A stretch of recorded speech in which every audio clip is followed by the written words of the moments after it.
Noam Chomsky, escritor norteamericano, un ensayo sobre el terror como política exterior de Estados Unidos, la nueva guerra contra el terrorismo. La última charla que di en este foro versaba sobre un tópico muy placentero. Hablé de cómo los seres humanos se han convertido en una especie en peligro de extinción y de cómo, dada la naturaleza de las instituciones, tienen grandes chances de destruirse a sí mismos en un tiempo muy acotado. Así que en esta ocasión podemos tomarnos un pequeño descanso, ya que hablaremos de un tema agradable, la nueva guerra contra el terrorismo. Desafortunadamente, el mundo sigue generando sucesos que tornan el cuadro cada vez más horrible. Asumiré dos condiciones para mi reflexión. La primera, un reconocimiento de hecho, es que los sucesos del 11 de septiembre de 2001 fueron una horrenda atrocidad y generaron el balance de víctimas humanas más devastador de la historia, fuera de toda guerra. La segunda condición está ligada a los objetivos. Asumo que nuestra meta es reducir la probabilidad de semejantes crímenes dirigidos en contra nuestro o de otros. Si usted no acepta estos dos presupuestos, entonces lo que sigue no le concierne. En caso de aceptarlos, surge una serie de preguntas íntimamente relacionadas que merecen una buena dosis de reflexión. Las 5 preguntas. La primera pregunta, por lejos la más importante, es: ¿qué está pasando hoy en día? Esto contiene una pregunta implícita. ¿Qué podemos hacer al respecto? La segunda tiene que ver con la muy común presunción de que lo ocurrido el 11 de septiembre es un acontecimiento histórico, de esos que cambiarán la historia. Todo tiende a estar de acuerdo con eso. Creo que es cierto. Es un evento histórico y lo que debemos preguntarnos es ¿por qué? La tercera pregunta tiene que ver con el título que nos convoca: la nueva guerra contra el terrorismo. ¿En qué consiste exactamente?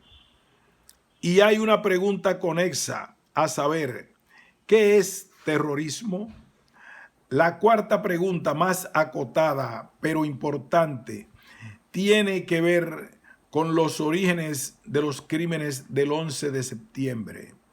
Y la quinta, ¿de qué alternativas políticas disponemos para llevar a cabo esta guerra contra el terrorismo y enfrentar las causas que nos han conducido a una situación semejante? ¿Qué está ocurriendo hoy en día? Hambre de 3 a 4 millones de personas. Conocemos por el presente la situación en Afganistán. Me atendré a fuentes incuestionables como el New York Times. Según este diario, existen entre 7 y 9 millones de personas en Afganistán al borde del hambre. Esto era así antes del 11 de septiembre. La gente sobrevivía gracias a la ayuda internacional. El 16 de septiembre, El New York Times informó, cito, que Estados Unidos había solicitado a Pakistán la interrupción de los envíos de camiones de ayuda humanitaria y principalmente comida y otros víveres a la población civil de Afganistán. Hasta donde yo sé, no hubo ninguna reacción al respecto en Estados Unidos ni en Europa. Y estamos hablando de un pedido de imponer el hambre a millones de personas. Por otra parte, la amenaza de acciones militares luego de los atentados del 11 de septiembre obligó a retirarse a los asistentes sociales internacionales que llevaban a cabo los programas de ayuda humanitaria. Hoy en día, y citando nuevamente al New York Times, los refugiados que llegan a Pakistán luego de atravesar el territorio afgano durante arduas jornadas describen escenas de desesperación y miedo en su país, mientras que los ataques estadounidenses amenazan con transformar su sufrimiento de larga data en una potencial catástrofe. Entrevistado por la revista del New York Times, un asistente social evacuado declaró: Afganistán contaba con una soga de salvataje y acabamos de cortarla. A comienzos de octubre, luego de 3 semanas, se reanudó el Programa Mundial de Alimentación de las Naciones Unidas, el más importante por lejos. Fue retomado con menor intensidad y recomendó así el envío de alimentos. Al no contar con la colaboración de los asistentes sociales internacionales, el sistema de distribución está entorpecido. Las organizaciones de ayuda condenaron vehementemente los bombardeos estadounidenses, calificándolos de propaganda y de ser causa de mayores daños que beneficios. Luego de la primera semana de bombardeos, el New York Times informó en una de sus páginas internas, dentro de una columna sobre otro tema, que según la aritmética de las Naciones Unidas, pronto habrá 7.5 millones de afganos con necesidades extremas de, aunque no sea más que una rebanada de pan, y que quedan solo unas pocas semanas antes de que el crudo invierno torne absolutamente imposible cualquier entrega de alimentos. Con los bombardeos, la entrega de alimentos ya se había reducido a la mitad. Comentario al pasar que nos dice que la civilización occidental está anticipando la matanza de 3 a 4 millones de personas. El mismo día, el líder de la civilización occidental rechazó con desprecio la oferta de entrega del supuesto culpable Osama Bin Laden y el pedido de evidencias que sustentaran la demanda de capitulación total. El mismo día, el relator especial de las Naciones Unidas a cargo de los alimentos le suplicó a Estados Unidos que detuviera los bombardeos para así tratar de salvar a millones de víctimas. Hasta donde yo sé, eso no fue informado. Esto ocurrió el 15 de octubre. Ayer, 17 de octubre, los principales organismos de ayuda de Oxfam, Oxford Committee for Famine Relief, Christian Aid y otros se reunieron al pedido. Usted no encontrará ninguna información al respecto en el New York Times. Hubo una línea en el Boston Globe escondida dentro de un artículo acerca de Cachemira. Genocidio silencioso. Todo esto nos da una primera descripción de lo que está ocurriendo. Pareciera que es, de alguna manera, un genocidio silencioso. También ofrece una buena perspectiva en el seno de la cultura de élite, aquella de la que somos parte. Indica que más allá de la que ocurra, existen planes y programas que podrían llevar a la muerte a millones de personas en las próximas semanas. Así ligeramente, sin comentarios ni pensamientos al respecto, así de normal, en Estados Unidos y en buena parte de Europa, no así en el resto del mundo. De hecho, tampoco en gran parte de Europa. Basta con leer la prensa irlandesa o escocesa para comprobar que las reacciones difieren.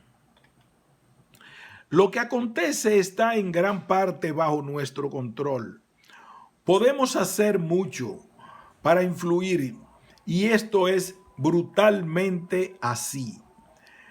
¿Por qué fue un evento histórico? Territorio estadounidense atacado. Consideremos la pregunta de un modo más abstracto, olvidando por el momento que estamos en el medio de una acción que intenta matar a 3 o 4 millones de personas. No talibanes, por supuesto, sino sus víctimas.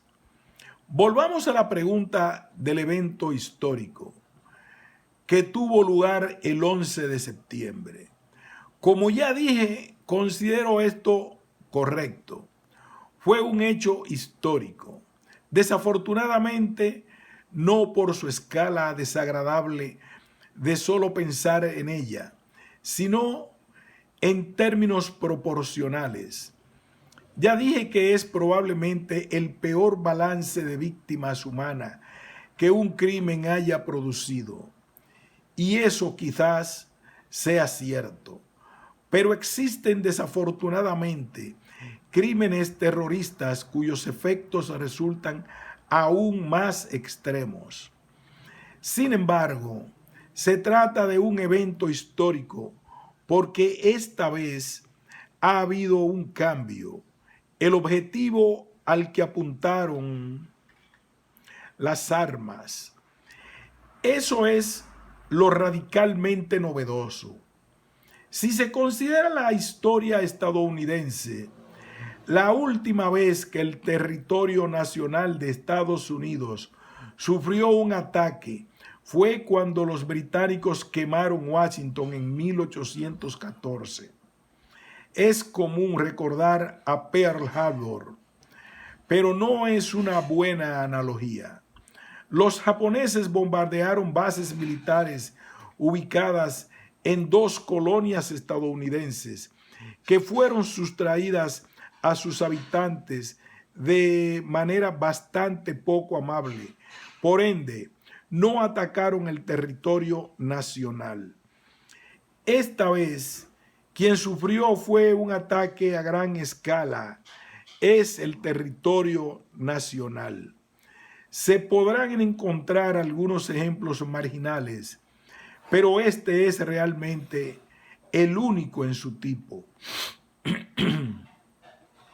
Durante estos últimos 200 años, Estados Unidos expulsó o casi exterminó a la población indígena, varios millones de personas. Conquistó la mitad de México. Llevó a cabo depredaciones en toda la región, en el Caribe y en Centroamérica, y a veces más allá. Conquistó Hawái y las Filipinas, matando a 100,000 filipinos. Desde la Guerra Segunda Mundial Estados Unidos ha extendido su dominio mundial de un modo que no necesito describir, pero siempre lo hizo matando a otros, con una lucha extramuros. Europa.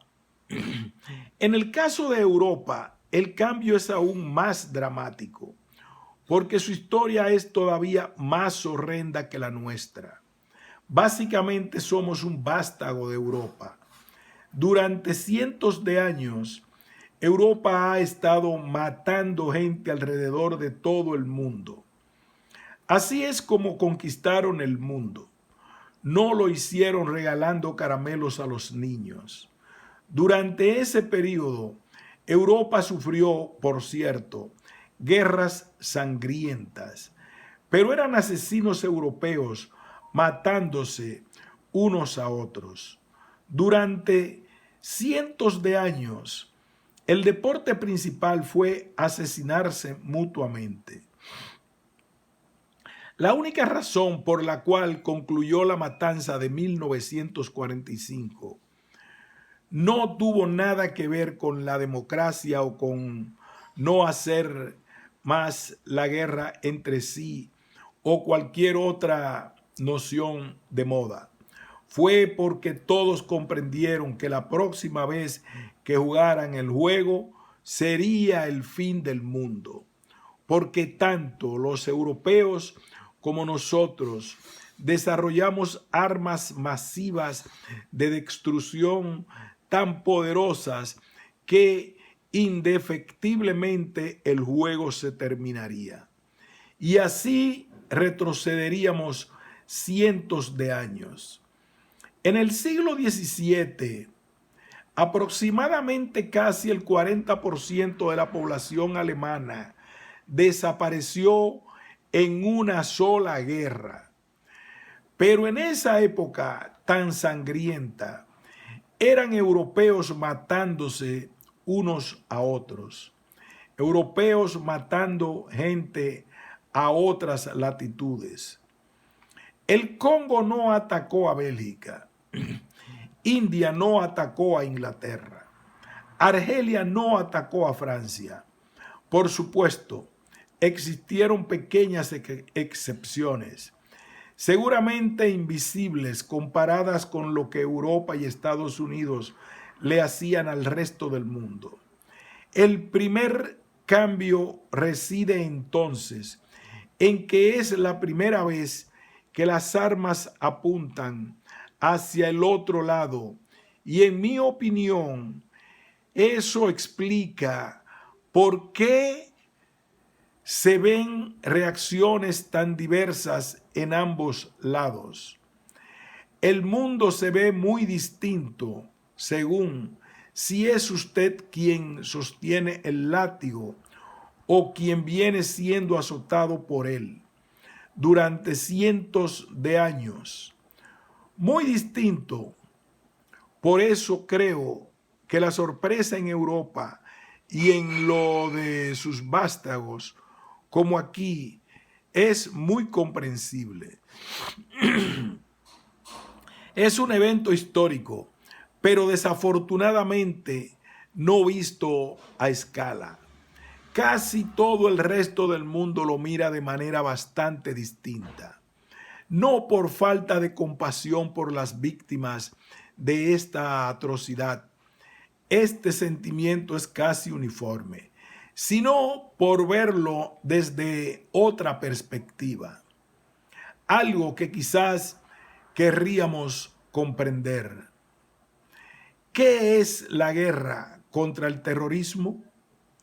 Consideremos nuestra tercera pregunta. ¿Qué es la guerra contra el terrorismo? Y una pregunta ad hoc. ¿Qué es el terrorismo?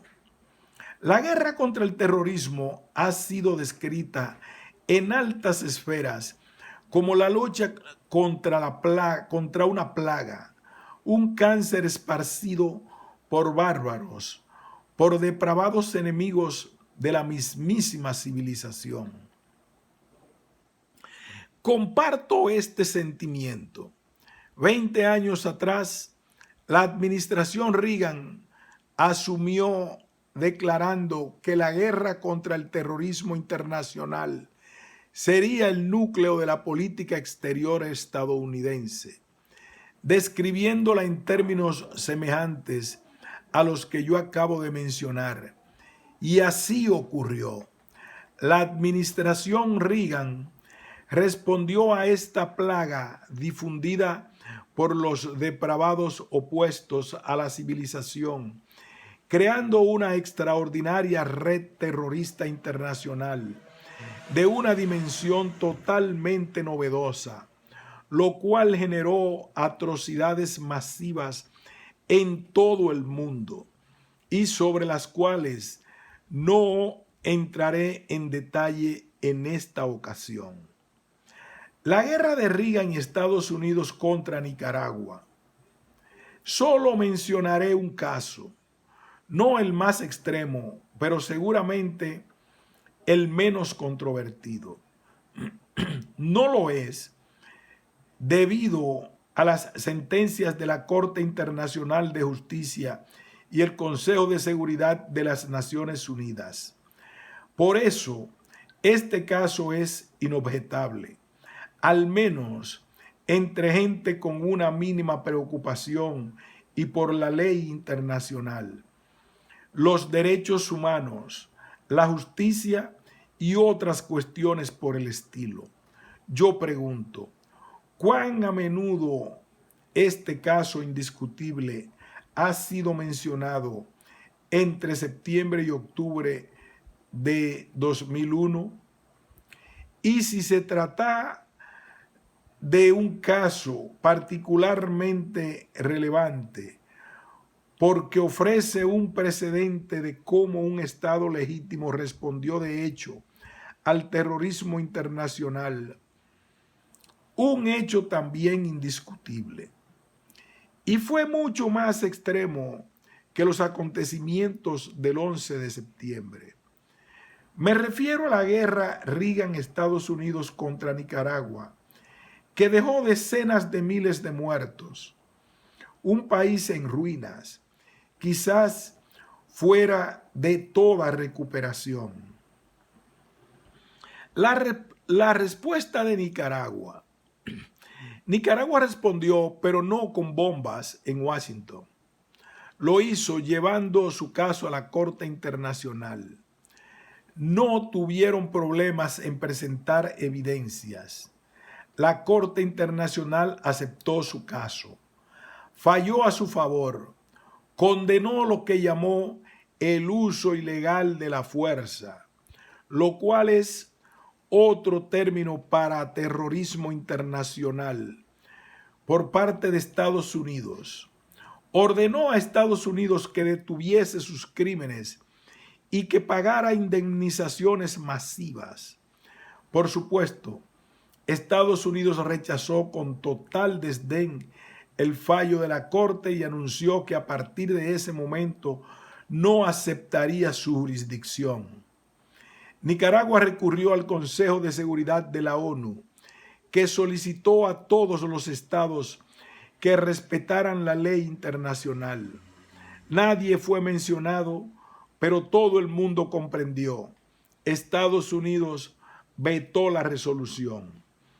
Hoy es el único estado que ha sido a la vez condenado por la Corte por terrorismo internacional y que ha vetado una resolución del Consejo de Seguridad que solicitaba a los estados el respeto de la ley internacional.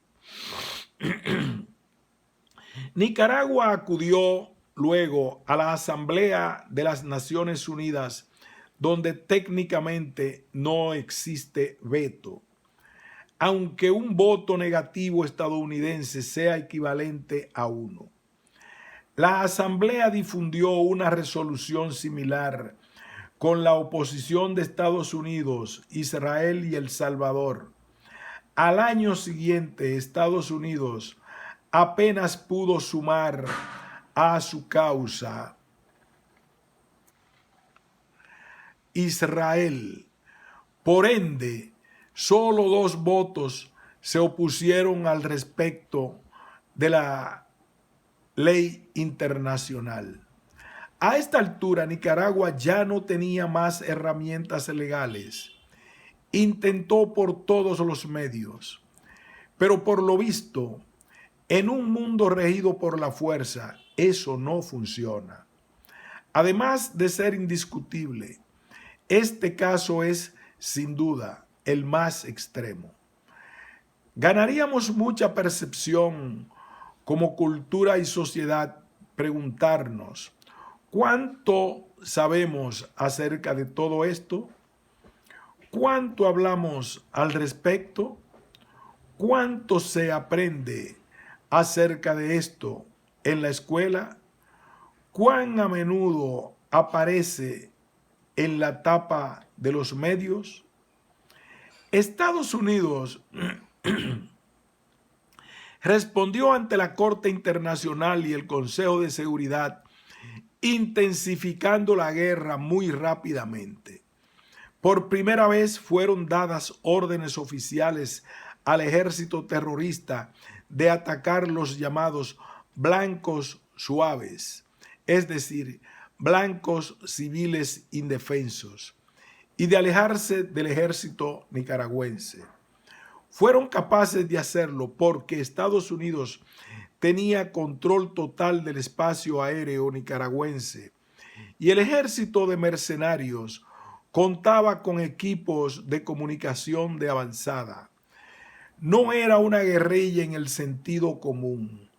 Podía percibir instrucciones acerca de la disposición del ejército nicaragüense para así poder atacar colectividades agrícolas, clínicas de salud, etc. Blancos suaves con total impunidad. Estas fueron las órdenes oficiales. ¿Cuál fue la reacción en Estados Unidos? La política llevada a cabo fue considerada razonable por la opinión pública liberal.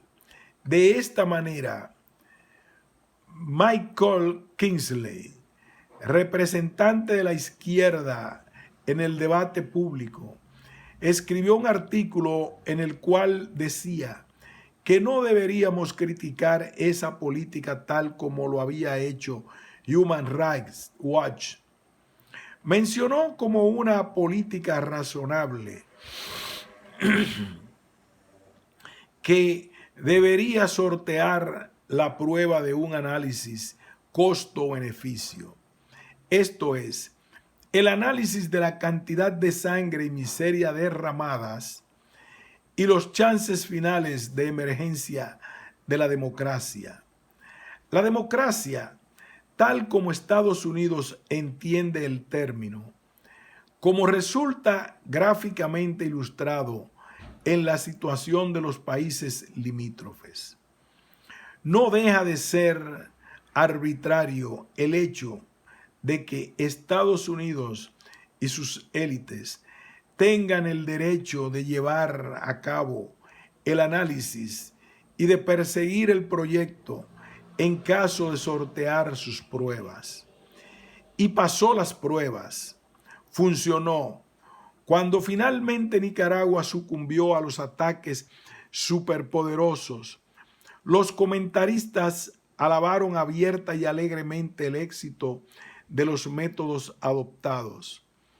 Por solo tomar un medio, citaré la revista Time, que se congratuló por la estrategia empleada para hacer naufragar y llevar a cabo una larga y mortífera guerra hasta que los nativos echaran ellos mismos al gobierno indeseado, con un costo mínimo para nosotros y dejando a las víctimas con puentes destrozados, centrales eléctricas saboteadas y chacras arruinadas, otorgando al candidato estadounidense una salida ganadora, dando fin al empobrecimiento del pueblo de Nicaragua.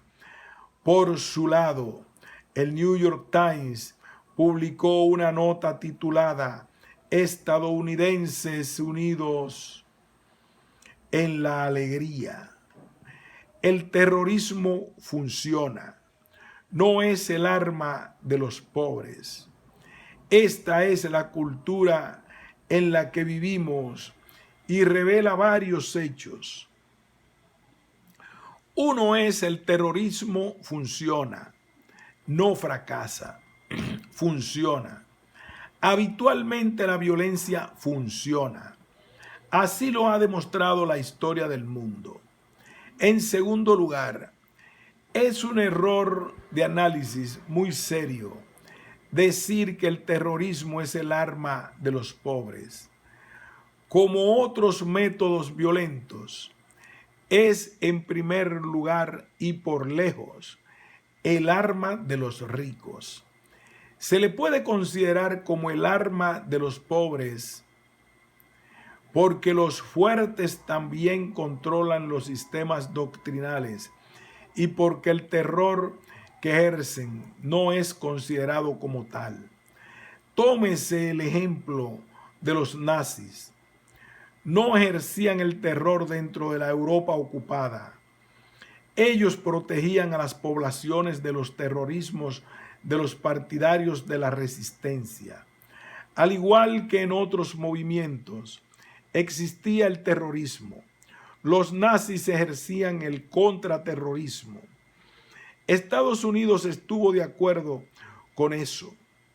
Luego de la Segunda Guerra Mundial, el ejército estadounidense estudió exhaustivamente las operaciones de contraterrorismo nazi en Europa, a tal punto que Estados Unidos las incorporó y aplicó a menudo en contra de los mismos objetivos, la resistencia.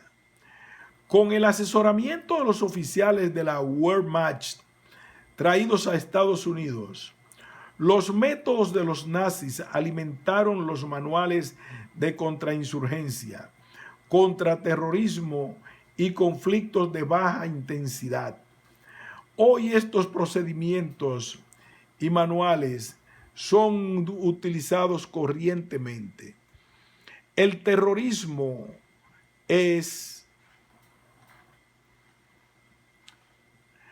entonces el arma de aquellos que están en contra nuestra. Quien quiera sea ese, nosotros. Y si alguien encuentra una excepción histórica, me interesaría analizarla. La naturaleza de nuestra cultura. ¿Cómo consideramos al terrorismo? Un indicio interesante de la naturaleza de nuestra cultura superior, es la manera en que toda esta cuestión es abordada. Lo que generalmente se hace es suprimirla, de tal forma que a esta altura casi nadie ha oído hablar del tema. El poder de la propaganda y de la doctrina estadounidense es tan fuerte que inclusive entre las víctimas el hecho es poco conocido.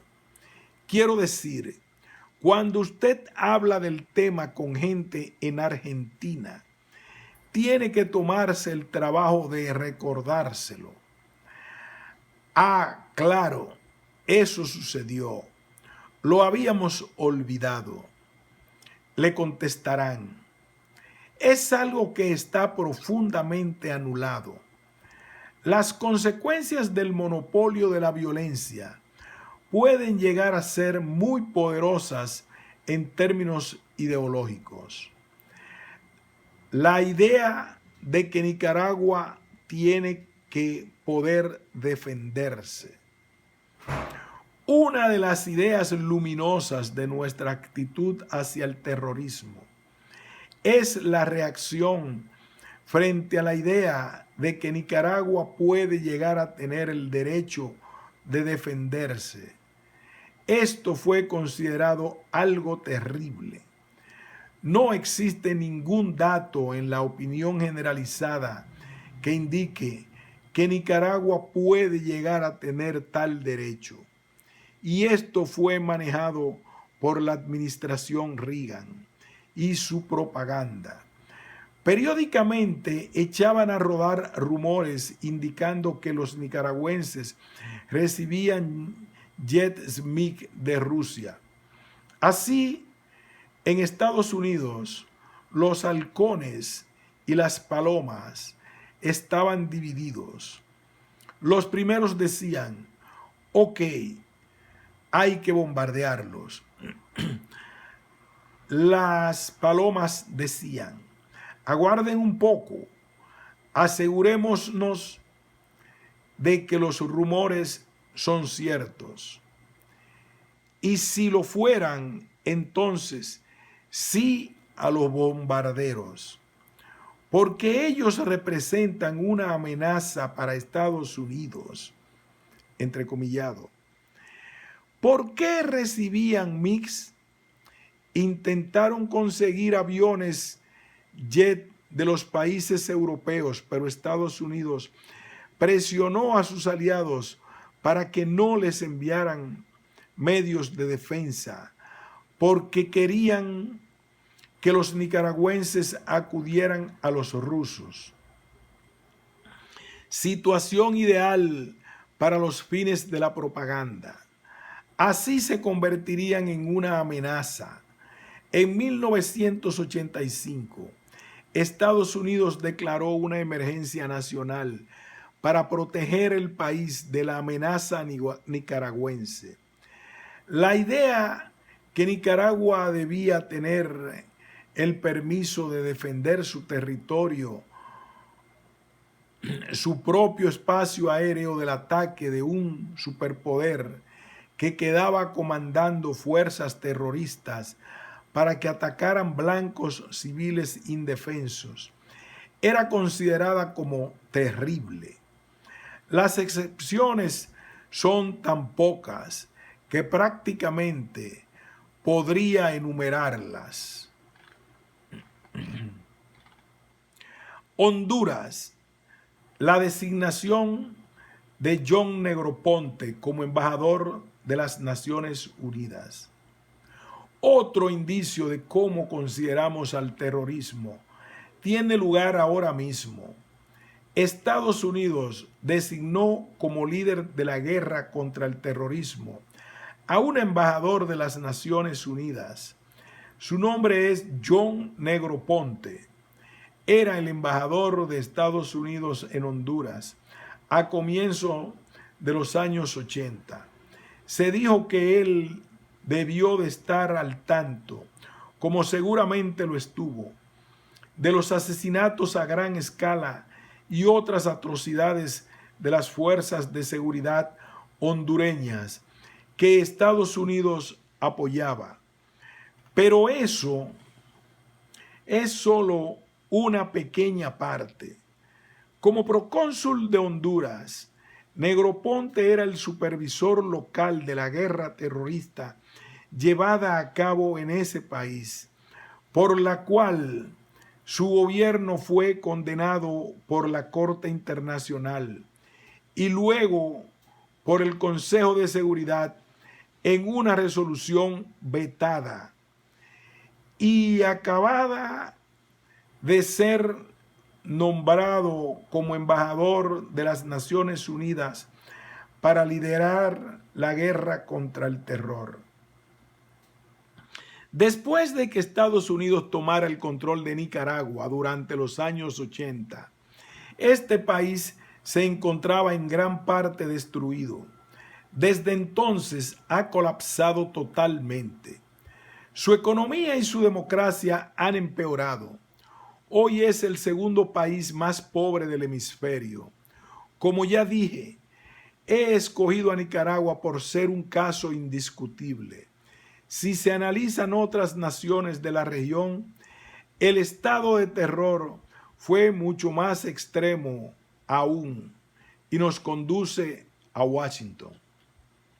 Los ataques sudafricanos, respaldados por Estados Unidos y Gran Bretaña, Durante la gestión de Reagan, los ataques de Sudáfrica apoyados por Estados Unidos y Gran Bretaña en contra de los países vecinos tuvieron como balance cerca de 1.5 millón de muertos y dejaron 60.000 millones de dólares en daños y destrucciones. Si recorriéramos el planeta, encontraríamos más ejemplos. Esta es la primera guerra en contra del terror del cual di un pequeño ejemplo. ¿Tenemos que prestarle atención? Después de todo, no es historia antigua. Haití, Guatemala y Nicaragua. El país más pobre del mundo es Haití y también fue víctima de las intervenciones estadounidenses durante el siglo XX. Lo dejamos totalmente devastado. En niveles de pobreza, Nicaragua, por su lado, disputa el segundo puesto con Guatemala. Rivalizan en la carrera por ser el blanco preferido de la intervención estadounidense. Y nosotros tenemos que creer que todo esto es suerte de accidente, de fatalidad, que nada tiene que ver con los antecedentes históricos. Quizás Colombia y Turquía. El peor violador de los derechos humanos en los años 90 y el principal receptor de la ayuda militar estadounidense fue Colombia, excluyendo a Israel y Egipto, que pertenecen a otra categoría. En 1999, Colombia reemplazó a Turquía como país que más armas recibió de Estados Unidos. Esto aclara mucho acerca de la guerra contra el terror. ¿Por qué Turquía se armaba tanto? En realidad, este país siempre recibió mucho armamento estadounidense. Su emplazamiento es estratégico. Es miembro de la OTAN. Pero el tráfico de armas, jets, tanques, entrenamiento militar hacia Turquía se incrementó mucho en 1984 y se mantuvo elevado hasta 1999. Y esto evidentemente no guardaba relación con la Guerra Fría. ¿Qué ocurrió en ese periodo? En 1984, Turquía lanzó una guerra terrorista fenomenal contra los kurdos del sudeste. El año pico fue 1997, cuando la ayuda estadounidense superó a la de todo el periodo 1950-1983, época de la Guerra Fría, la cual no deja de ser un indicador de cómo ésta influía en la política exterior. Los resultados fueron pavorosos. 2 a 3 millones de refugiados, una de las peores limpiezas étnicas de fines de los años 90, decenas de miles de muertos, 3.500 ciudades y pueblos destruidos, mucho más que Kosovo, inclusive bajo los bombardeos de la OTAN. Estados Unidos proveyó el 80% de las armas. En 1999, la operación disminuyó, ya que una vez más el terror funcionó, como suele hacerlo cuando es aplicado por sus agentes más poderosos. En ese momento, Turquía fue reemplazada por Colombia, que aún no triunfó en su guerra terrorista. autocongratulación por parte de los intelectuales occidentales. Lo que vuelve a toda esta realidad más impresionante es que la escena tenía lugar en el seno de una gran avalancha de autocongratulaciones de parte de los intelectuales occidentales, probablemente algo sin parangón histórico.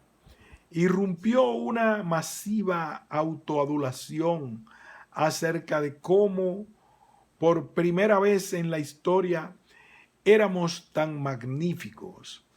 Defendemos principios y valores dedicados a erradicar la inhumanidad en todo el planeta y, por supuesto, no podemos tolerar atrocidades cerca de las fronteras de la OTAN, solo en su interior, donde no solo las toleramos, sino que contribuimos a ellas.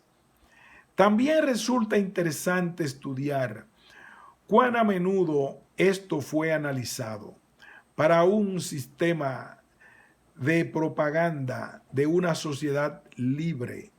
Constituye una hazaña muy impresionante lidiar con esto. Es asombroso. No creo que pueda hacerse en un estado totalitario. Turquía está muy agradecida. A comienzos de octubre, el primer ministro turco, Bülent Ecevit, anunció con gran satisfacción que su país se uniría a la coalición en contra del terror, comprometiendo tropas, como lo hizo en Serbia.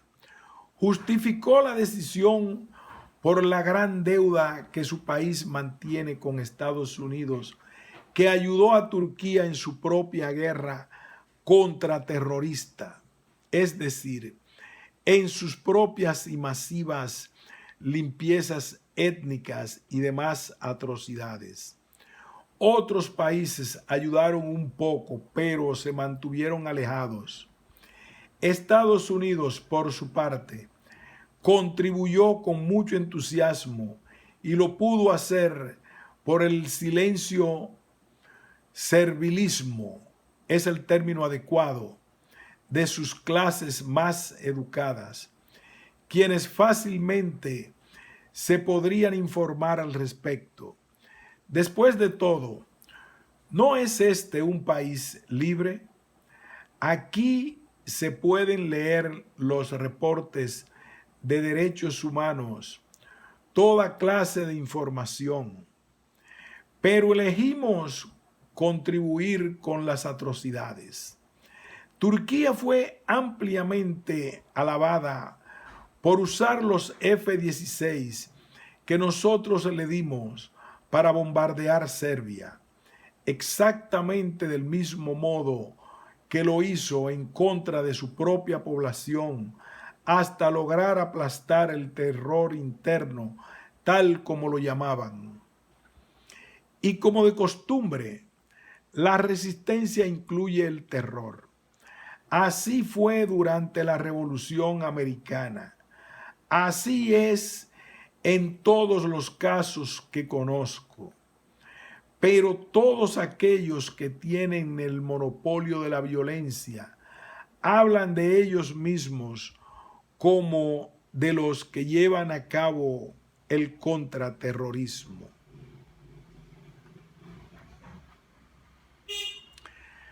La coalición que incluye a Argelia, Rusia, China e Indonesia.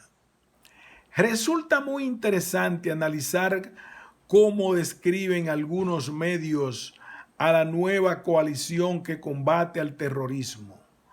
Por ejemplo, el Christian Science Monitor del 18 de octubre de 2001, un buen diario que posee una de las mejores coberturas internacionales. La nota de tapa describe cómo la gente no quería a Estados Unidos, pero ahora comienza a respetarlo. Están muy conformes sobre cómo Estados Unidos está liderando esta nueva guerra. Y el ejemplo principal que toman, de hecho, el único ejemplo serio, los otros son un chiste, es Argelia, muy entusiasmada con la guerra estadounidense contra el terror. El autor de este artículo es un experto en África. Debe saber que Argelia constituye uno de los estados terroristas más viciosos del mundo y que ha ejercido un horrendo terrorismo en contra de su propia población en los últimos años. Durante un tiempo, esto se mantuvo oculto, pero finalmente fue revelado en Francia por desertores del ejército argelino. En cambio, nosotros nos mostramos muy orgullosos porque uno de los peores estados terroristas en el mundo aplaude la guerra estadounidense contra el terror. Esto demuestra cuán populares estamos siendo. Si se analiza la coalición que se formó para combatir el terror, se descubren muchos detalles. Uno de ellos, Rusia, encantada de contar con el apoyo de Estados Unidos en su guerra terrorista criminal en Chechenia. China se une entusiasmada y agradecida por el apoyo a las atrocidades que lleva a cabo en el oeste de su territorio, en contra de lo que llama los musulmanes separatistas. Turquía también, como experta en el tema, está muy feliz.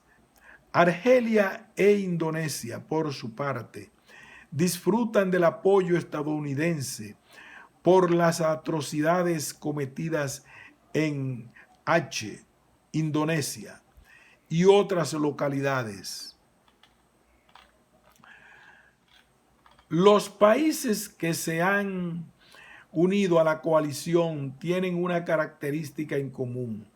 Lideran el grupo de los estados terroristas y en esta ocasión están guiados por el campeón mundial. ¿Qué es el terrorismo? Existen respuestas fáciles a esta pregunta.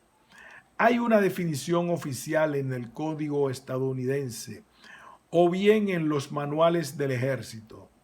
Allí el terror es el uso calculado de la violencia o la amenaza del uso de la violencia para alcanzar objetivos ideológicos, políticos o religiosos, a través de la intimidación, la coerción o el miedo. Eso es terrorismo. Es una definición bastante honesta. El problema es que no puede aceptarse porque allí se desprenden todas las falsas consecuencias. Por ejemplo, las que enumeré antes. Hoy en día existe un gran esfuerzo en las Naciones Unidas para desarrollar un tratado comprensivo sobre el terrorismo. Cuando Kofi Annan ganó el Premio Nobel de la Paz en 2001, octubre, declaró que deberíamos dejar de perder tiempo y terminar ese documento. Pero hay un problema. Si se usa la definición oficial de terrorismo en el tratado, se obtendrían falsos resultados. De hecho, la cuestión es aún peor. Al analizar la definición de guerra de baja intensidad, que es la política oficial de Estados Unidos, uno encuentra que es una paráfrasis de lo que acabo de mencionar: conflictos de baja intensidad.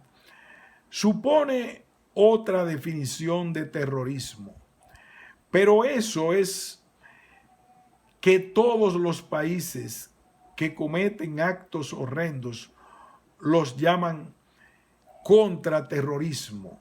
Nosotros lo llamamos contrainsurgencia o conflicto de baja intensidad. He aquí un problema. No se pueden usar las definiciones adecuadas actualmente. Hay que encontrar una que no tenga consecuencias erróneas. ¿Por qué Estados Unidos e Israel votaron en contra de la máxima resolución de condena al terrorismo?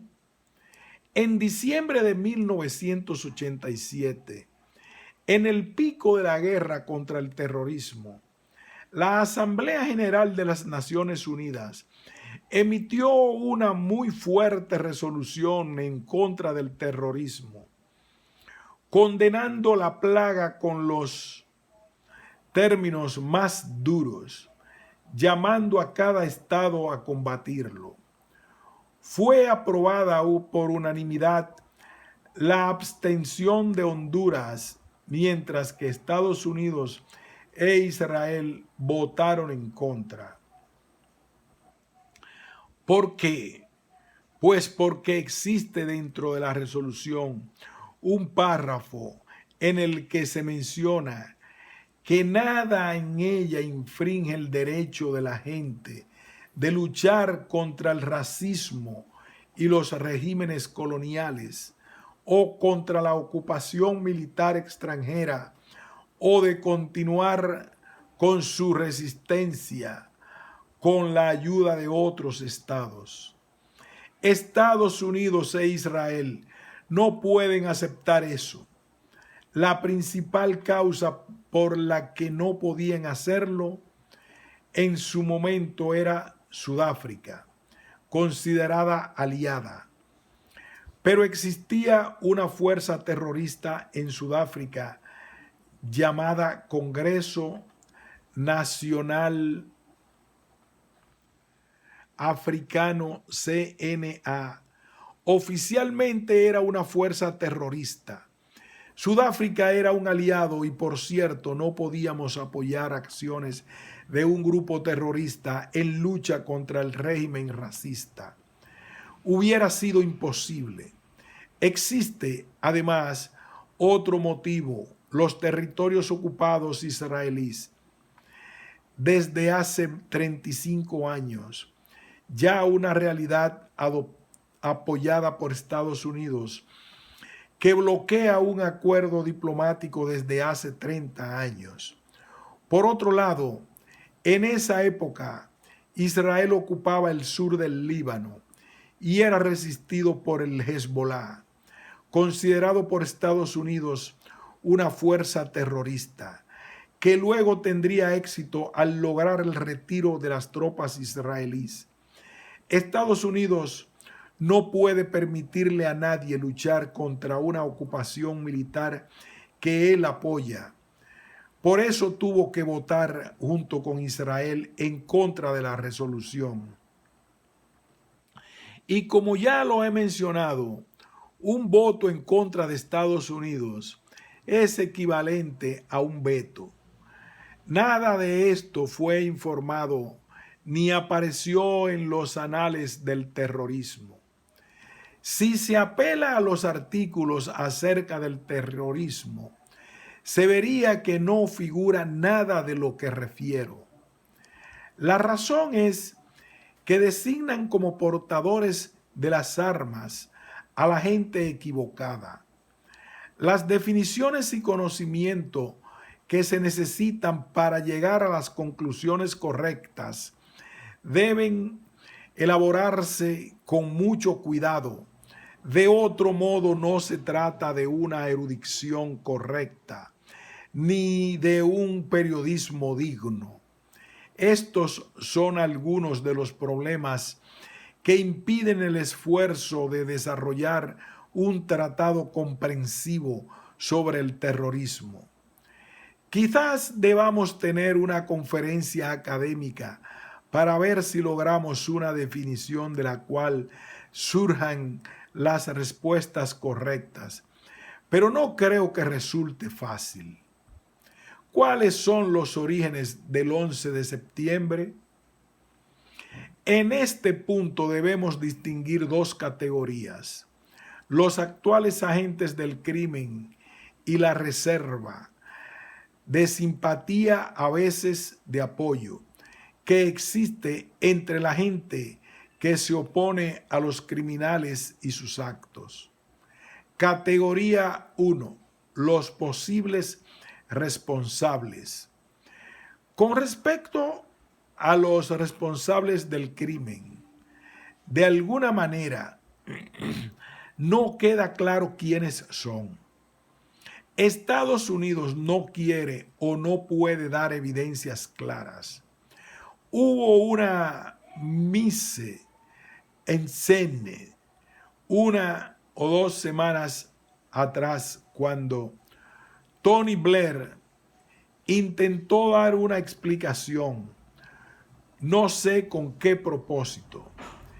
Quizás para que Estados Unidos se mostrara como poseedor de una evidencia secreta, o para que Tony Blair adoptara poses típicamente churchillianas. Sean cuales fueran las razones de comunicación, Blair dio una presentación que fue considerada tan absurda en algunos círculos serios que apenas fue mencionada. El Wall Street Journal, uno de los diarios más serios, publicó un pequeño artículo en la página 12, creo que a raíz de lo que señalaron, que no había demasiada evidencia, y luego citaron a algunos altos oficiales estadounidenses diciendo que no importaba la existencia o no de evidencia, ya que de todos modos responderían atacando. Entonces, ¿para qué molestarse con la evidencia? La prensa más ideológica, como el New York Times, publicó titulares de primera plana al respecto. La actitud de Wall Street Journal fue razonable, y si se considera la presunta evidencia, se puede comprender por qué. Pero supongamos que todo eso era cierto. Me parece sorprendente la debilidad de la evidencia. Creo que se podría llegar a un mejor resultado sin necesidad de ningún servicio de inteligencia. De hecho, hay que recordar que esto se dio luego de semanas de investigación, la más intensa de la historia de todos los servicios de inteligencia del mundo occidental, trabajando horas extras para tratar de armar una hipótesis, y fue un prima facie, un caso muy fuerte, incluso antes de poder construir cualquier evidencia, y concluyó donde había comenzado, con un caso prima facie. Por eso, asumiendo que sea cierto, que resulte obvio que desde el primer día de los actuales, por eso, asumiendo que sea cierto, que resulte obvio desde el primer día que los actuales responsables son radicales islámicos, al menos una parte significativa de ellos, si estuvieron involucrados o no, nadie lo sabe. Pero en realidad no importa demasiado. ¿De dónde vienen los terroristas? Nadie lo sabe mejor que la CIA, porque los ayudó a organizarse y los nutrió durante mucho tiempo. Fueron reunidos en los años 80 por la CIA y sus asociados en el mundo: Pakistán, Gran Bretaña, Francia, Arabia Saudita, Egipto y China. Quizás estuvieron involucrados desde 1978. La idea entonces era acosar a los rusos, el enemigo común. Según el Consejo de Seguridad Nacional del presidente Carter, Zbigniew Brzezinski, Estados Unidos se comprometió en 1979, en diciembre. Rusia invadió Afganistán.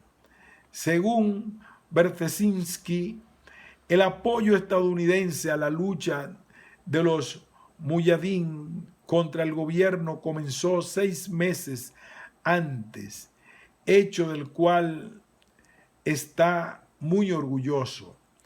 Según sus palabras, al apoyar a los muyahidín, llevamos a los rusos a la trampa afgana. Así pudimos desarrollar esa tremenda arma mercenaria. Unos 100,000 hombres fanáticos de África del Norte, Arabia Saudita, de donde fueran, a menudo eran llamados afganis, pero muchos de ellos, como Bin Laden, no lo eran. Eran traídos por la CIA y sus amigos. No sé si Brzezinski dice o no la verdad.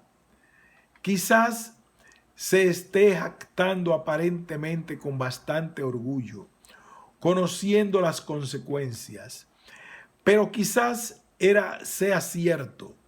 Lo sabremos algún día, si los documentos salen a la luz. De todas formas, esa es su percepción. En enero de 1980, no había duda alguna de que Estados Unidos estaba organizando a los afganíes y a su fuerza masiva militar para tratar de perjudicar al máximo a los rusos. Para los afganos era legítimo combatir la invasión rusa. Sin embargo, la intervención estadounidense no les era de gran ayuda. De hecho, colaboró fuertemente a la destrucción del país. Finalmente, los afganíes obligaron a los rusos a retirarse. Mientras tanto, las fuerzas terroristas de la CIA, que estaba organizándolo, armando y entrenando, seguía su propia agenda. No era ningún secreto. Uno de los primeros actos ocurrió en 1981, cuando asesinaron al presidente egipcio Anwar al-Sadat, uno de sus creadores más entusiastas. En 1983, un hombre bomba, probablemente ligado a ese atentado, nadie lo sabe, obligó al ejército estadounidense a retirarse del Líbano y la función continuó. Esta gente tenía su propia agenda. Estados Unidos estaba encantado de movilizarlos para que pelearan por su causa, pero al mismo tiempo ellos seguían otro plan. Luego de 1989, cuando los rusos se retiraron, se dirigieron hacia otras regiones: Chechenia, China Occidental, Bosnia, Cachemira, el sudeste asiático, África del Norte. Nos están diciendo qué piensan. Estados Unidos quiere acallar al único canal de televisión libre en el mundo árabe, porque está transmitiendo un enorme rango de noticias, desde Powell hasta Osama Bin Laden. Es así que Estados Unidos ahora se une a los regímenes árabes represores que ejercen la censura. Pero vale la pena escuchar lo que dice Bin Laden. Hay muchas entrevistas hechas por periodistas occidentales muy importantes, entre ellos Robert Fisk, y lo que ha venido diciendo es muy consistente. No es el único, pero es quizás el más elocuente. Existen razones para tomarlo en serio. Su principal enemigo es lo que ellos llaman los regímenes autoritarios brutales, corruptos y opresores del mundo árabe. Quieren reemplazarlos por gobiernos islámicos. Es ahí donde pierden el apoyo de la gente de la región. Pero hasta ahí están con él. Desde su punto de vista, ni siquiera Arabia Saudita, estado más fundamentalista, más que los talibanes que constituyen una ramificación, es suficientemente islámico.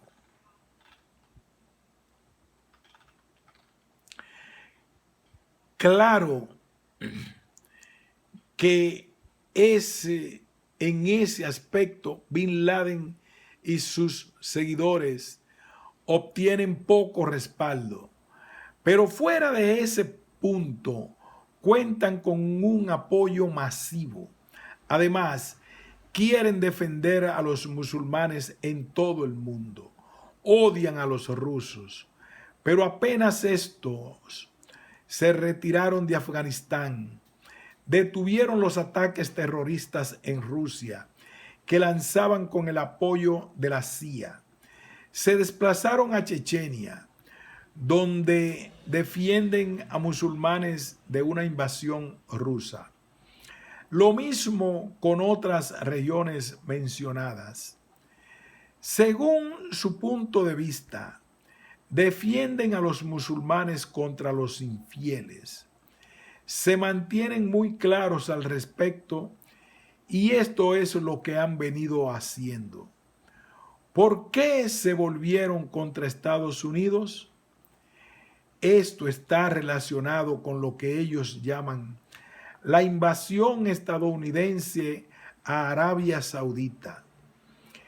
En 1990, Estados Unidos estableció allí bases militares permanentes, lo cual, desde su punto de vista, es equiparable a la invasión rusa de Afganistán, con la diferencia de que Arabia Saudita es mucho más importante.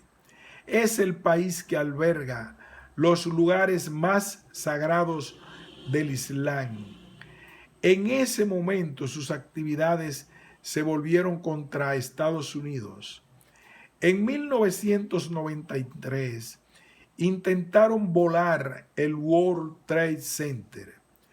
Cumplieron parte de su plan, que incluía hacer estallar el edificio de las Naciones Unidas, los túneles Lincoln y Holland, el edificio del FBI, y creo que había más en una lista. Una de las personas que fue atrapada y está en prisión es un clérigo egipcio traído a Estados Unidos a pesar de las objeciones del Servicio de Inmigración, gracias a la intervención de la CIA, que quería ayudar a su amigo. Un par de años más tarde, el hombre hacía estallar el World Trade Center. La lista de casos es extensa y se refleja en una práctica de 20 años. No hay razón para no tomarlo en serio. Es una primera categoría, los probables responsables.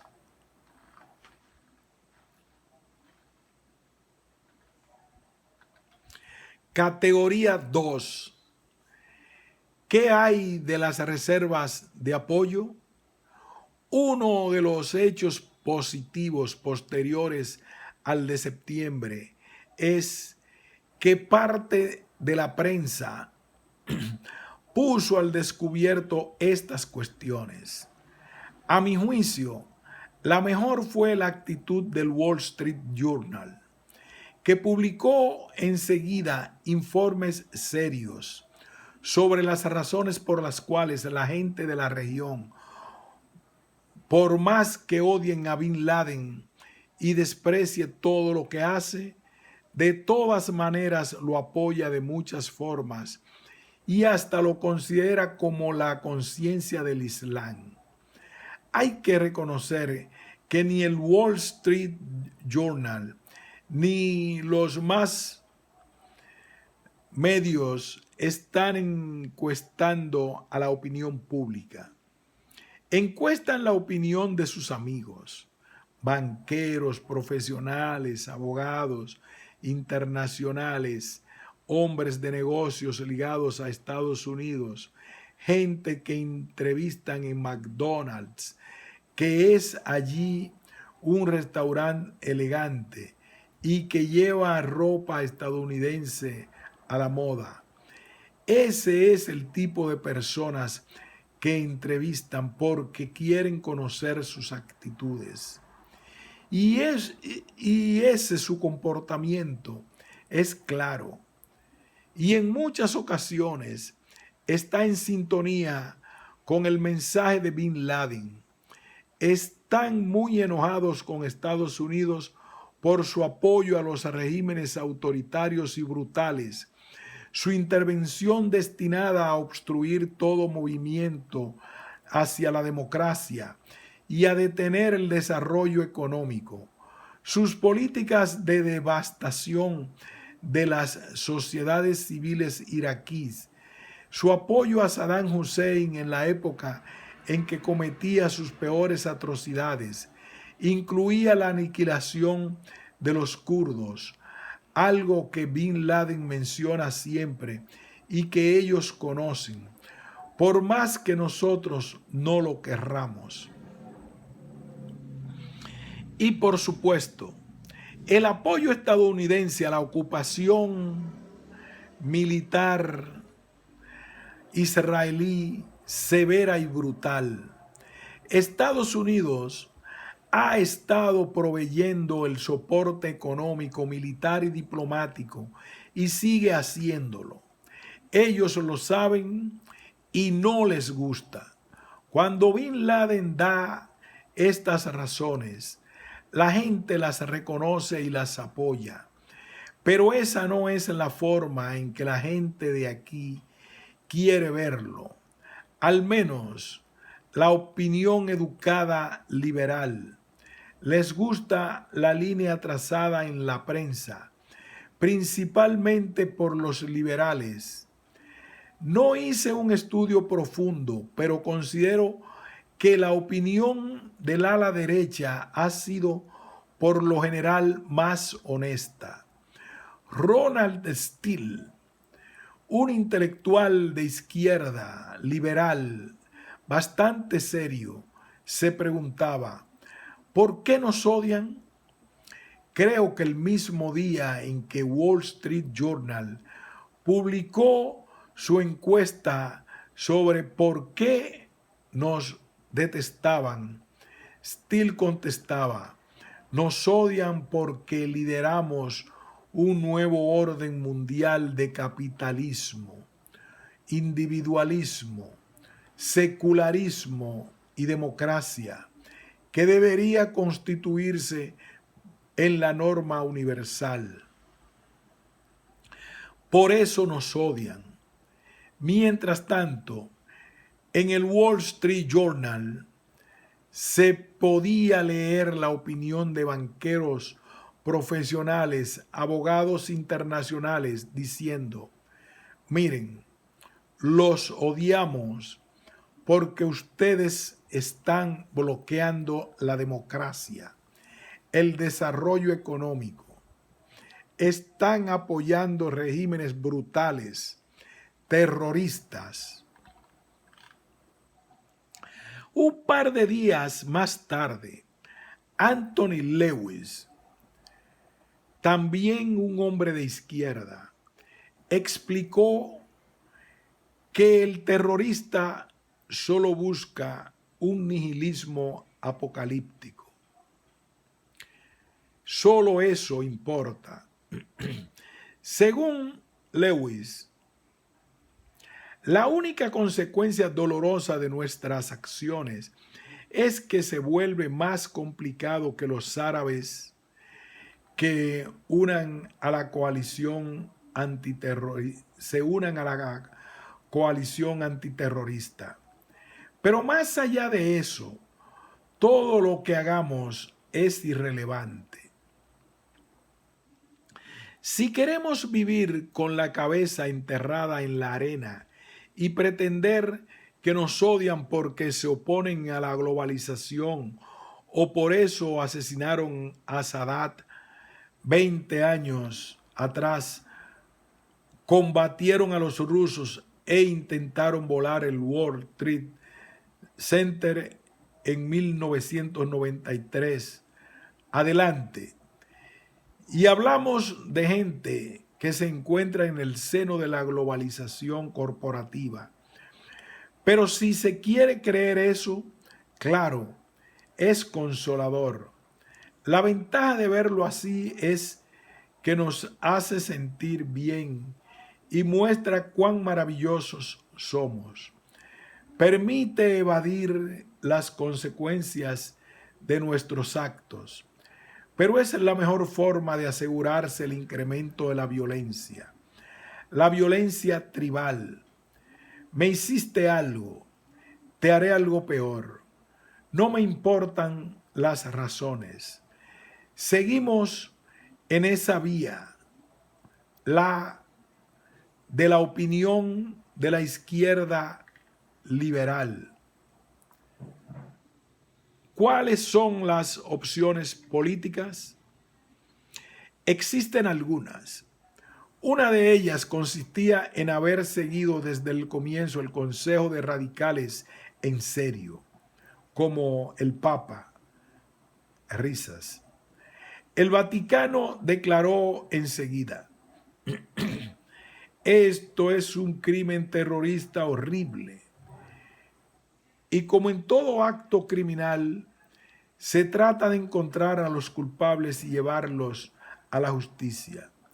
No hay que matar a civiles inocentes.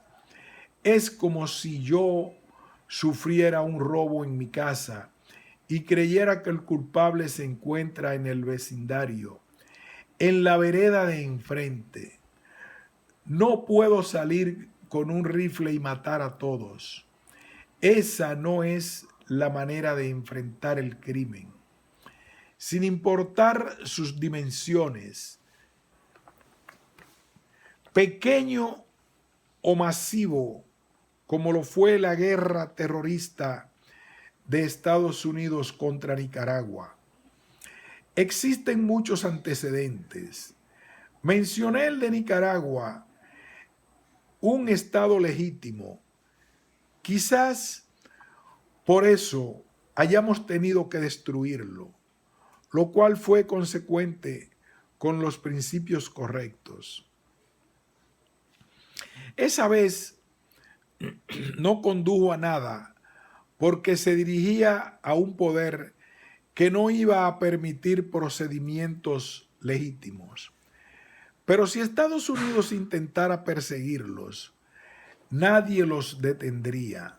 Al contrario, todo el mundo los aplaudiría.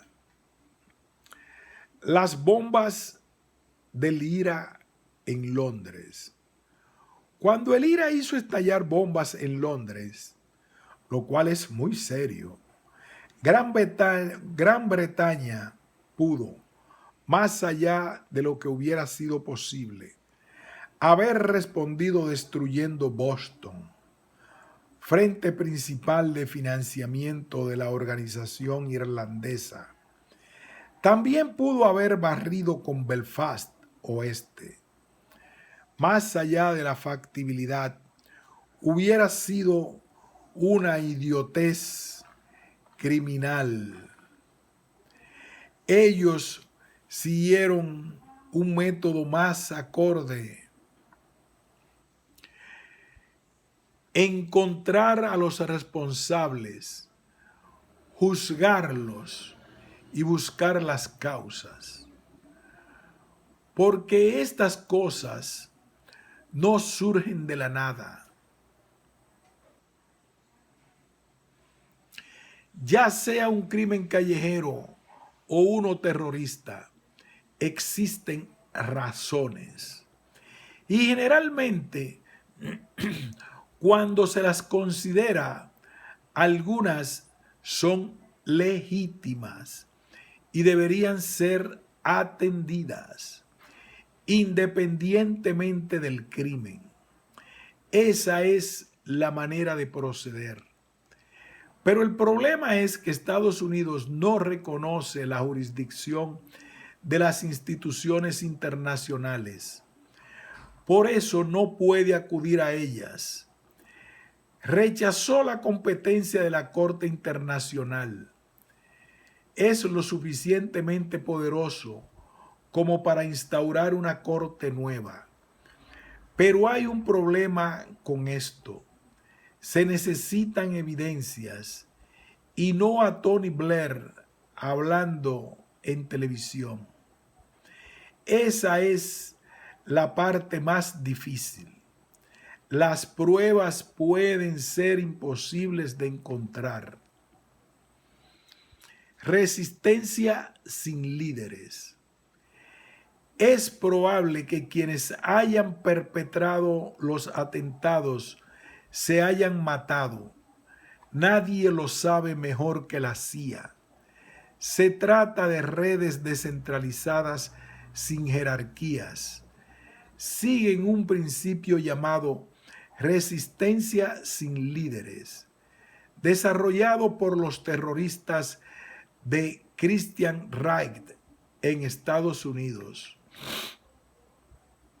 Son pequeños grupos que actúan, no hablan con nadie, se mueven en un marco general de presunciones y luego ejecutan.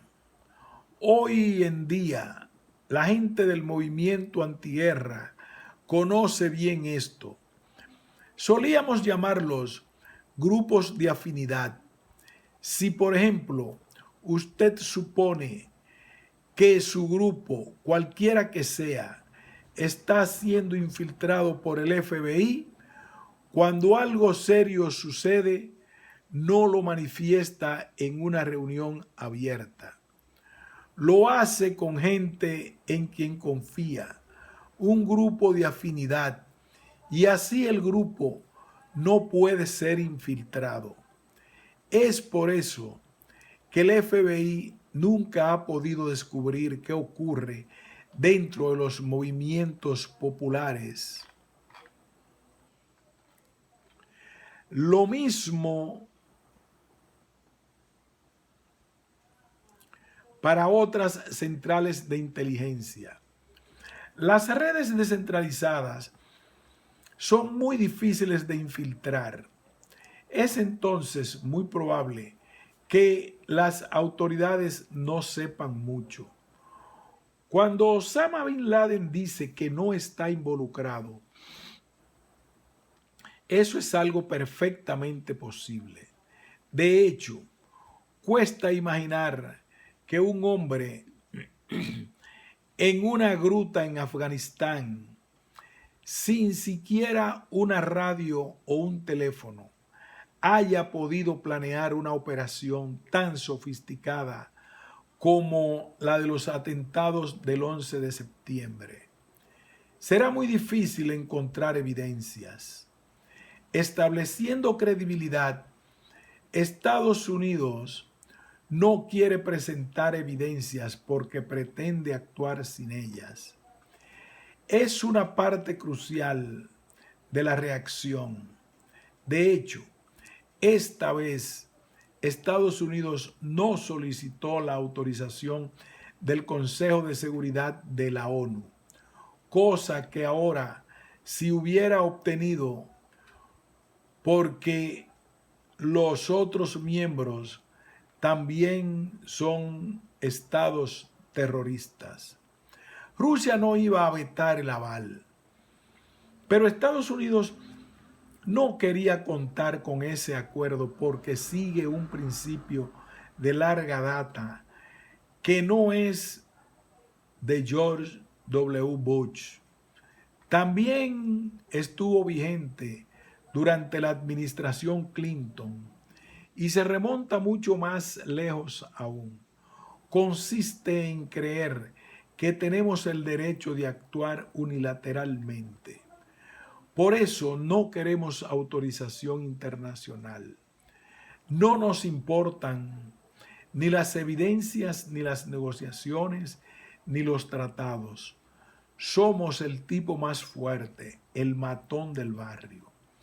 Hacemos lo que nos da la gana. La autorización es una mala idea y por eso hay que obviarla. Inclusive existe una fórmula técnica descriptiva llamada estableciendo credibilidad. Hay que hacerlo. Es un factor importante dentro de muchas políticas. Fue la razón oficial dada durante la Guerra de los Balcanes y la más plausible. Si usted quiere saber qué significa credibilidad, pregúntele a su capo mafia favorito. Se lo explicará. Lo mismo rige en los asuntos internacionales. Solo que de eso se habla en las universidades con palabras grandilocuentes. Pero básicamente es el mismo principio. Tiene sentido y usualmente funciona. El principal historiador que ha escrito al respecto en los últimos años es Charles Tilly, con un libro llamado Coerción, Capital y los Estados Europeos, 990-1990. Señala que la violencia ha sido el principio rector europeo durante cientos de años porque funciona. De hecho, es razonable. Cuando se tiene un apabullante predominio de violencia y una cultura violenta como soporte, casi siempre funciona. Aquí reside el principal escollo cuando alguien pretende que sigamos un camino legal. Y si usted ha tratado de hacerlo, se encuentra frente a escenarios muy peligrosos. Es igual que Estados Unidos pidiéndole a los talibanes que entreguen a Bin Laden.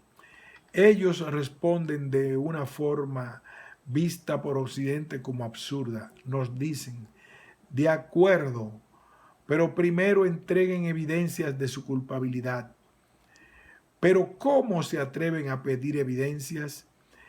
Si alguien le pidiera a Estados Unidos que entregue a una persona, lo haría de inmediato. No pediríamos evidencias. Haití. En los últimos años, Haití ha solicitado a Estados Unidos que extradite al asesino Emmanuel Constant, responsable de la matanza de 4.000 a 5.000 personas durante los años 90, mientras gobernaba la junta que casualmente contaba con el apoyo de las administraciones Bush y Clinton. Hay plena evidencia de que es un asesino. Ha sido juzgado y sentenciado en Haití que le pide a Estados Unidos que lo entregue. Nunca hubo demasiada información o discusión al respecto. Hace poco Haití renovó su pedido formal. Esto no fue mencionado en ningún lado. ¿Por qué deberíamos entregar a un asesino condenado? Si lo hacemos, quién sabe, quizás hable y diga que recibió ayuda y financiamiento de la CIA, lo cual es probablemente cierto. No queremos abrir esa puerta. Y Constant no es el único. Costa Rica. En los últimos 15 años, Costa Rica ha estado intentando que Estados Unidos entregue a John Hall, un terrateniente estadounidense acusado de crímenes terroristas. Según lo acusan con buena evidencia, él utilizaba sus tierras en Costa Rica como base de operaciones para la guerra estadounidense contra Nicaragua, lo cual, recuerden, no es una conclusión controvertida. La Corte Internacional y el Consejo de Seguridad han intentado que Estados Unidos entregue a Hull. ¿Oyeron algo al respecto? No. Costa Rica confiscó la tierra de otro terrateniente estadounidense, John Hamilton. Le pagaron una indemnización. Estados Unidos la rechazó. Convirtieron sus tierras en un parque nacional porque también eran usadas como bases militares contra Nicaragua. Costa Rica fue castigada por eso, siendo privada de ayuda de Estados Unidos. No acepta este tipo de insubordinación de sus aliados. La puerta abierta de las preguntas relacionadas con extradiciones conduce a sitios poco placenteros. Por eso no puede hacerse. Las reacciones en Afganistán. Las respuestas inicial a los atentados del 11 de septiembre iba a ser un ataque masivo contra Afganistán y otros países de la región, lo cual mataría a mucha gente. Con criterio, la administración Bush dio marcha atrás. Todos los líderes extranjeros, la OTAN, cada especialista, supongo que su propio servicio de inteligencia también, le advirtieron que sería la respuesta más estúpida que podría tener. Sería equivalente a abrir oficinas de inscripción de simpatizantes de Bin Laden en toda la región. Eso es exactamente lo que él quiere y dañaría mucho a los intereses estadounidenses. Por eso dieron marcha atrás y optaron por lo que llamé anteriormente un genocidio silencioso. Una propuesta delicada que puede llegar a ser considerada y definida por afganos expatriados y líderes de algunas tribus es montar una iniciativa de la ONU que mantenga alejados a Rusia y Estados Unidos, los dos países que prácticamente arrasaron con Afganistán en los últimos 20 años. En realidad deberían mantenerse alejados y pagar grandes reparaciones. Es probable que una iniciativa de las Naciones Unidas que intente construir algo a partir de las ruinas funcione con mucho apoyo y sin interferencias. Si Estados Unidos insiste en seguir con su operativo, es probable que abandone luego el barco. Tenemos antecedentes. Al comienzo, el nombre de la operación contra Bin Laden iba a ser una cruzada, hasta que algunos especialistas en comunicación le avisaron a Bush que no funcionaría. Luego pasó a llamarse Justicia Infinita, pero los mismos asesores les advirtieron que eso nos situaba como una divinidad, lo cual no era acertado, por lo que se transformó en libertad duradera, Enduring Freedom. Pero nadie advirtió la ambigüedad. En inglés, endure significa sufrir y hay mucha gente alrededor del mundo que sufrió lo que nosotros llamamos libertad. Pero como tenemos una clase muy bien educada, nadie señaló la ambigüedad. Si pudiéramos retroceder para que una agencia más o menos independiente, quizás las Naciones Unidas o una ONG creíble, consiguiera liderar la reconstrucción con mucha ayuda, pero más allá de eso, existen otros problemas.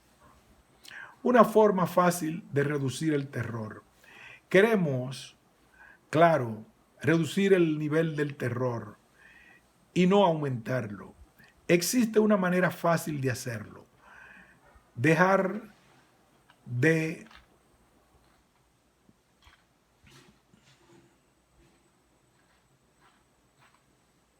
de contribuir con él.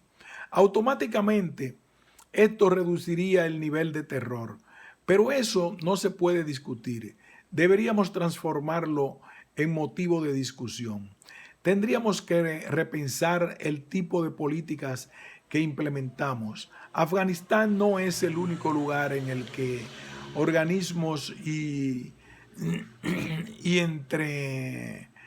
En, Afganistán no es el único lugar en el que organizamos y entrenamos ejércitos terroristas. Ahora estamos padeciendo las consecuencias. El 11 de septiembre fue una de ellas. Hay que repensar las políticas que llevan a crear una reserva de apoyo. Exactamente aquello que banqueros, abogados y otros están diciendo en lugares como Arabia Saudita. En las calles, la opinión es mucho más amarga, como imaginarán. Estas políticas no están grabadas en la piedra. Existen otras posibilidades.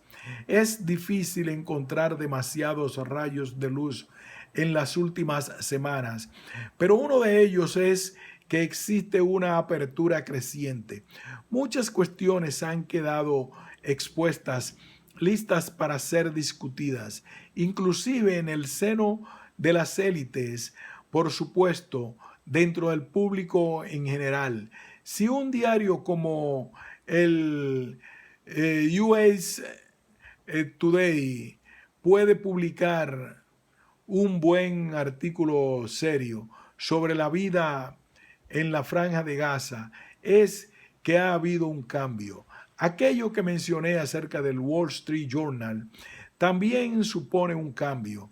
Y dentro del público en general creo que hay mucha más apertura y ganas de pensar cosas que hasta ahora estuvieron escondidas bajo la alfombra. Estas son oportunidades y deberían ser aprovechadas al menos por quienes aceptan el objetivo de tratar de reducir el nivel de violencia y terror, incluyendo las amenazas potenciales que podrían hacer empalidecer insignificante al 11 de septiembre. Punto. Noam Chomsky.